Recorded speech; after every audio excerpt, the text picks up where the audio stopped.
ఈరోజు మనం ఒక ఫైనాన్షియల్ డిటెక్టివ్లా మారుదాం. మన ముందున్న కేసు ఏంటంటే ఒక కంపెనీ క్వార్టర్లీ రిపోర్ట్. పదండి, ఆ నంబర్ల వెనక దాగి ఉన్న అసలు కథేంటో బయటకు తీద్దాం. ఇలాంటి ఒక అఫీషియల్ డాక్యుమెంట్ చూడగానే అబ్బా, ఏంటి ఇన్ని నంబర్లు, ఈ పదాలేంటో అని కొంచెం కంగారుగా అనిపిస్తుంది కదా. ఇది సురానా సోలార్ లిమిటెడ్ వాళ్ల రిపోర్ట్. చూడ్డానికి చాలా క్లిష్టంగా ఉంది. అయితే మనం గనక ఈ కోడ్ని బ్రేక్ చేయగలిగితే ఈ గందరగోళంగా ఉన్న పేపర్ని ఒక సింపుల్, క్లియర్ స్టోరీగా మార్చగలిగితే ఆ పవర్ మన చేతుల్లోకొస్తుంది. దీన్నొక కాంప్లికేటెడ్ ఫైనాన్షియల్ డాక్యుమెంట్లా కాకుండా సింపుల్గా ఆ కంపెనీకి వచ్చిన ఒక రిపోర్ట్ కార్డ్లాగా చూద్దాం. మరి వాళ్ళకి మంచి గ్రేడ్లొచ్చాయో లేదో తెలుసుకుందాం. సరే, ఇక విషయంలోకి వెళ్ళిపోతాం. ఎవరైనా సరే ఇలాంటి రిపోర్ట్లో మొదట చూడాలనుకునే నంబర్ ఫైనల్ ప్రాఫిట్, అంటే అసలు లాభం ఎంతొచ్చిందని. సో ఈ రిపోర్ట్ ప్రకారం డిసెంబర్ 21, 2025తో ముగిసిన క్వార్టర్కి కంపెనీ లాభం 21.91 లక్షలు. ఇదే మన ఇన్వెస్టిగేషన్లో దొరికిన మొదటి క్లూ. ఓకే, లాభమైతే వచ్చింది, అంతా బాగానే ఉంది. కానీ ఈ 21.91 లక్షలు అనేది మంచి నంబరా లేక చెడ్డదా?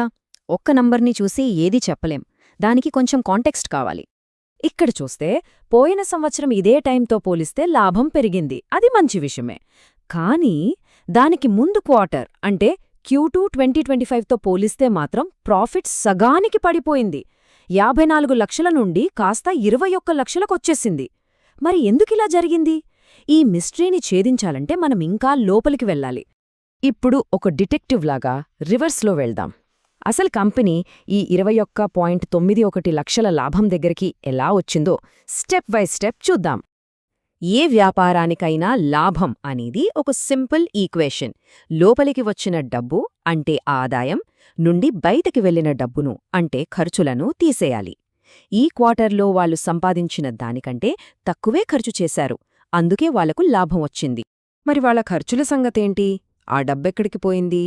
రిపోర్ట్ ప్రకారం వాళ్ల ఖర్చుల్లో పెద్ద మొత్తం ముడిసరుకులతే పోయింది. ఆ తర్వాత ఉద్యోగుల జీతాలు, ఇతర ఖర్చులు ఉన్నాయి. ఈ డీటెయిల్స్ మనకు కంపెనీ డైలీ ఆపరేషన్స్ గురించి ఒక ఐడియా ఇస్తాయి. చాలా కంపెనీలకు వాళ్ల వ్యాపారంలో వేర్వేరు భాగాలుంటాయి. అన్ని విభాగాలు ఒకేలా పనిచెయ్యవు. సో ఏ విభాగం బాగా పర్ఫామ్ చేస్తోందో చూడటం చాలా ఇంపార్టెంట్. ఇక్కడ విషయం చాలా క్లియర్గా ఉంది. ఈ క్వార్టర్లో కంపెనీకి వచ్చిన డబ్బులో దాదాపు అంతా సోలార్ ప్రాడక్ట్స్ అమ్మకం వల్లే వచ్చింది. రిన్యూబుల్ ఎనర్జీ విభాగం వాటా చాలా అంటే చాలా చిన్నది.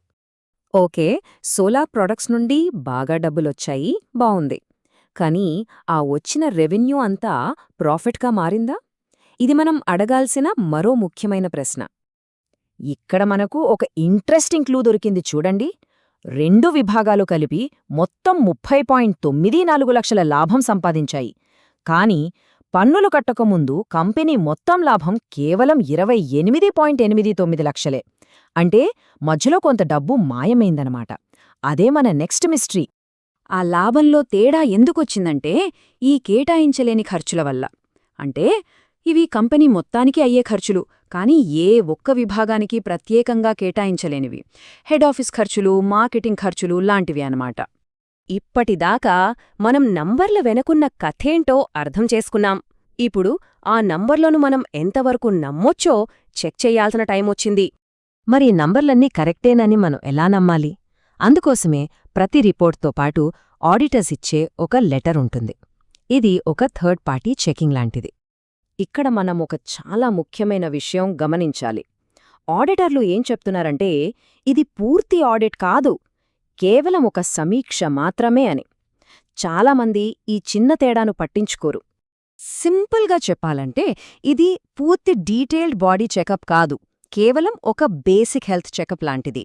ఇది కొంత భరోసా ఇస్తుంది, కానీ ఒక ఫుల్ ఆడిట్ అంత డీప్గా ఉండదు. ఇక రిపోర్ట్లోని నోట్ సెక్షన్లో ఇంకా కొన్ని క్లూస్ ఉంటాయి. ఉదాహరణకు కంపెనీ పాత నంబర్లను పోలిక కోసం సర్దుబాటు చేశామని చెబుతోంది. అంటే ఈ సంవత్సరం పర్ఫార్మెన్స్ని పోయిన సంవత్సరంతో సరిగ్గా పోల్చడానికే ఈ మార్పులు చేశారన్నమాట. సో ఫైనల్గా మనం ఏం నేర్చుకున్నాం? నిజమైన కథ ఎప్పుడూ మొదటి పేజీలో కనిపించే పెద్ద నంబర్లో ఉండదు. అసలు కథ డీటెయిల్స్లో, నంబర్ల మధ్య పోలికలో, ఇంకా ఆ చిన్న అక్షరాల్లోని నోట్స్లో దాగి ఉంటుంది.